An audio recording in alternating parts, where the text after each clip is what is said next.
Hello and welcome to Tea Leaf Readings. My name is Lenor, and tonight I'm going to be reading your tea leaves.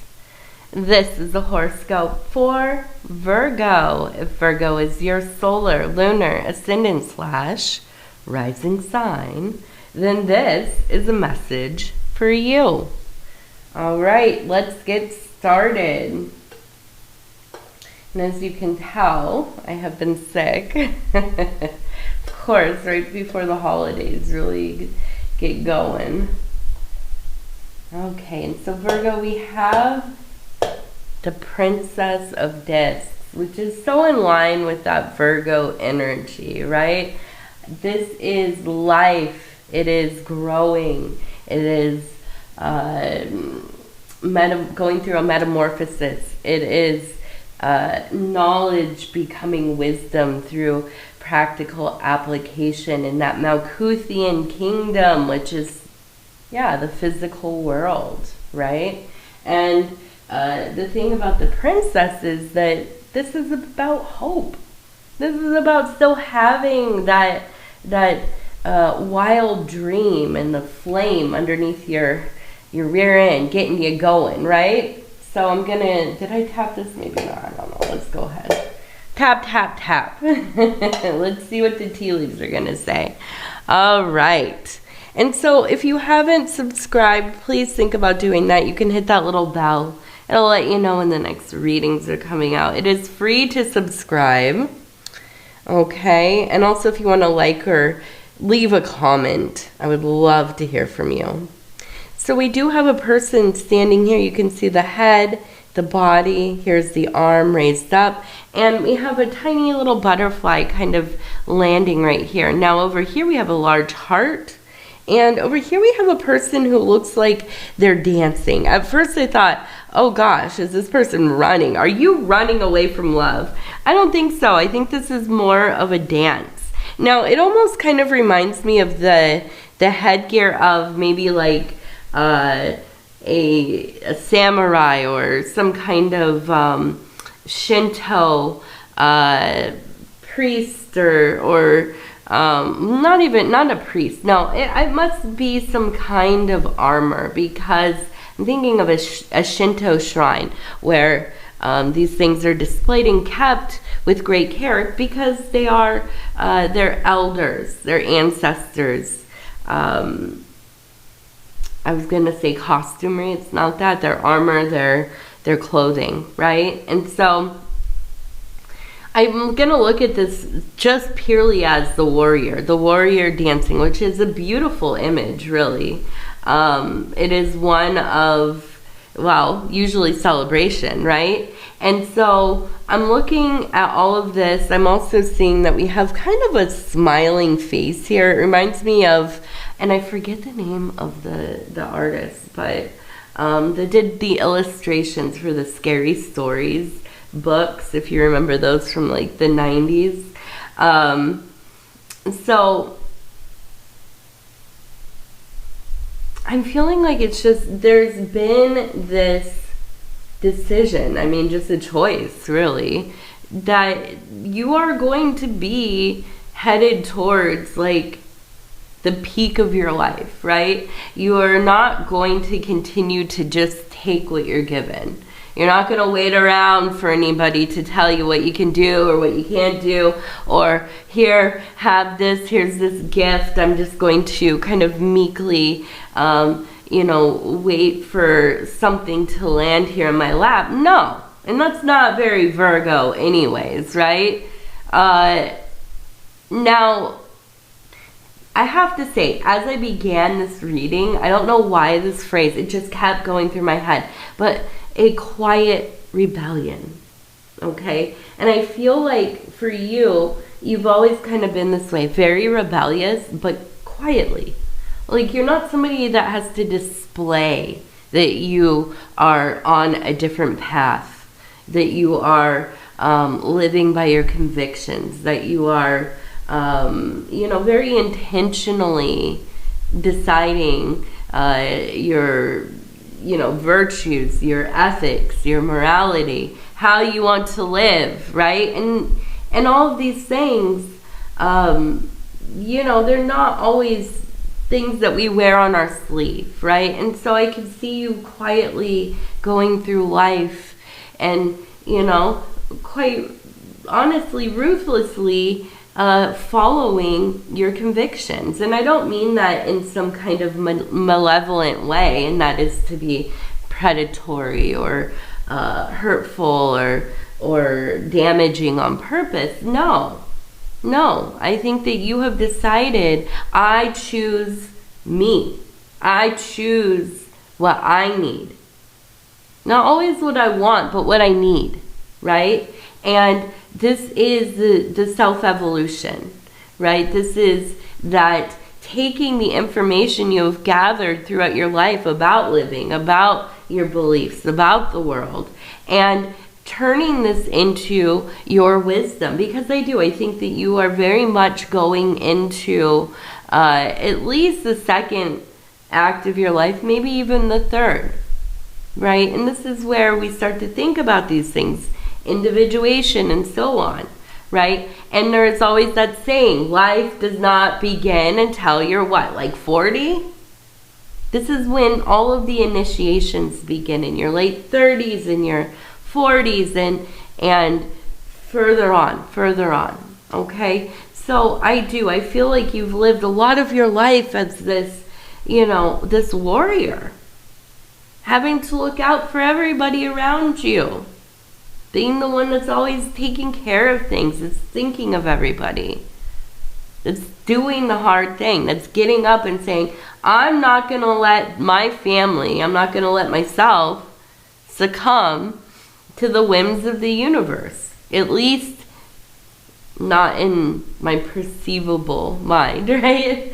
We might apply some kind of order to this you know, to this chaos and think, yeah, I'm safe. I know what I'm doing. I'm in control here. Wow. Wow. But I do think in this period of time, it really is. It's kind of coming out of that need to always be defending and fighting and, you know, being right and being heard and all these things that are so important when we're young, right? And you get over that. You start to just get over it. Or hopefully, anyways. And we turn into the work. We turn into those interior places, you know. We stop having to impress anybody or to be confirmed by others, right? Nobody needs to tell us our quantifiable worth. No, because there is none.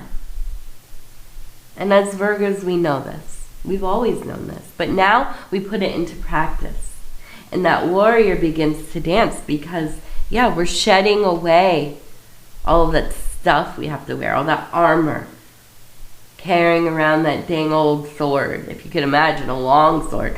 I don't even think I could have one of those. I'm way too short. The thing looks heavy in the paintings, right? I've never held one in real life, but I'm sure I could barely lift it. Excuse me. Now let's keep going. I see we have the moon. We also have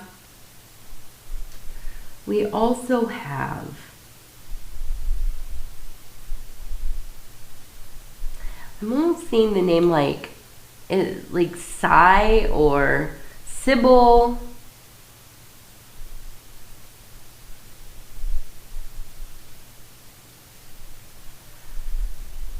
Definitely like a CY.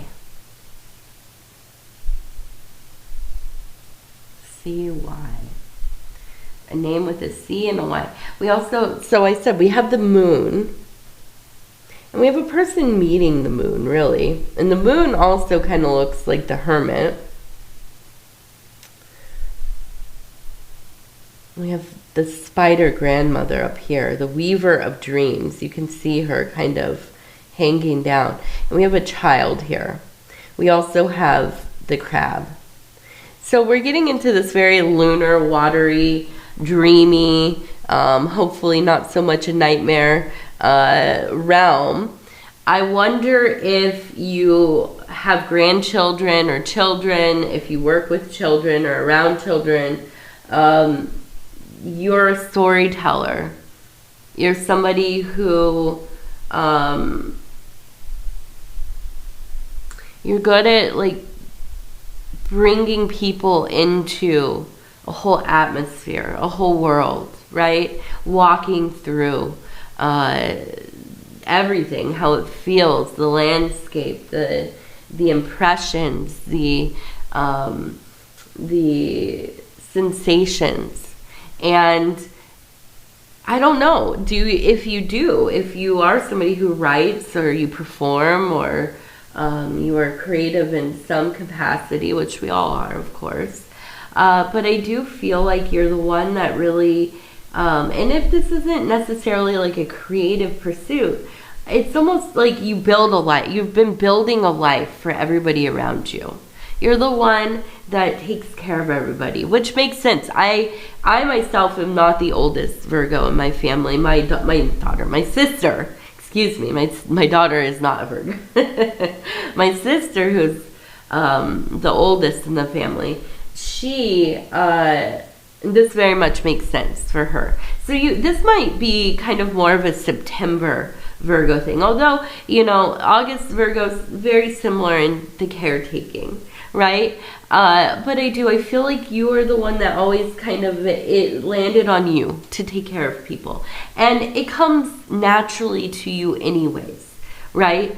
And so I see you being in this position of not only taking care of, but leading people into their understanding. So probably younger people into their formative years.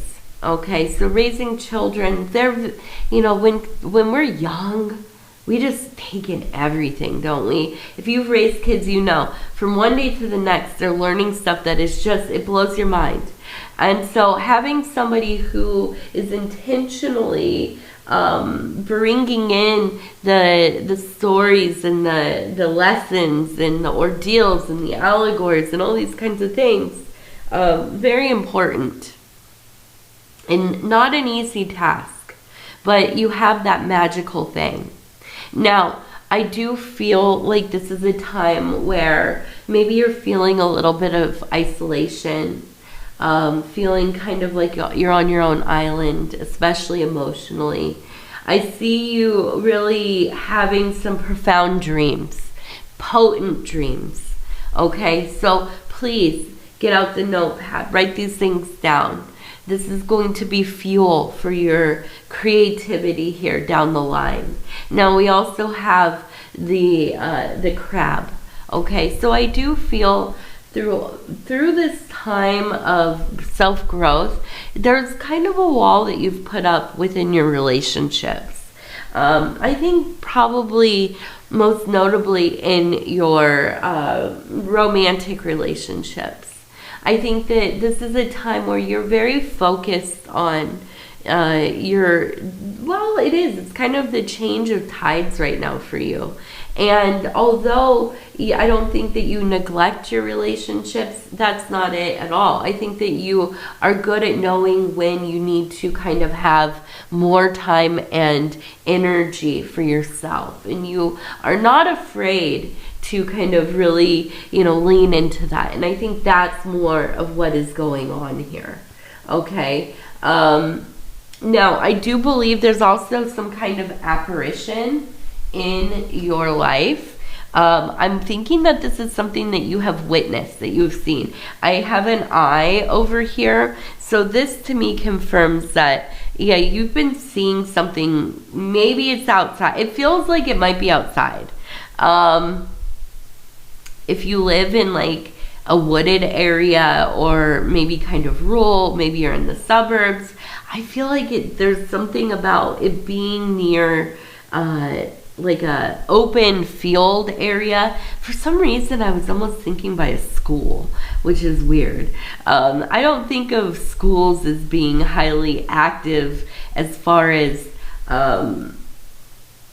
paranormal stuff, but actually there is a lot of talk or, research in parapsychology about how poltergeist activity is often tied to younger people, especially if they're like going through puberty into their teen years. And this is often kind of tied to a projection of chaotic emotions, okay? And then it manifests in your immediate living area, but also in places where a lot of these people of this age, kids really, converge. And where else do you have such high emotions and tons of them, because there's a lot of kids, than a school? So, especially a middle school. Whew, you could not pay me $1 bazillion to go back to middle school. But I do. I think that it seems to be some kind of entity that feels very out of place, or at least by the usual understanding. Okay, so some kind of apparition. Something else to maybe document, as you are also documenting dreams. Now we also have the number 60, and really kind of this reminder of fortifying self. And really good, what does that mean? It's different for each of us, but I think for me anyways, this is what comes to mind. Self-affirmations, grounding, centering, making sure that when I'm feeling super anxious or upset or irritable, I do things that help bring me back down into myself. Often that is like taking a nice shower, going for a walk, working out, these kinds of things. Okay, so whatever is applicable for you, whatever you like to use, do not forget to employ those. Okay, let's see. We're going to do our lucky numbers. 47, 12, 47, 12, and 28. Beautiful. My lucky number. All right. Also, let's do our wild offering oracle cards. I'm going to kind of wrap this up quickly here because my voice is about to go out. All right, so we're going to flip through. We're going to stop where it feels right. And it says doubt. Offering all to the divine doesn't mean negativity never arises. But you can say, free me from this prison of doubt. I cast this burden to you. Show me your will and restore me to faith and confidence. All right, beautiful. Well, Virgo, I want to tell you I love you and I thank you for spending this time with me. It's always such an honor to be able to bring these messages to you. And if you would be so kind as to like the video, it really does help the channel. And if you have not subscribed yet, please think about doing that. You can hit that little bell. It'll let you know when the next readings are coming out. It is free to subscribe. Also, if you want to leave a comment, I would love to hear from you. All right, happy solstice. It's the solstice as I'm recording this right now. So I hope you have a beautiful solstice. Take care of yourself. I love you. We'll talk in a few days. Good night.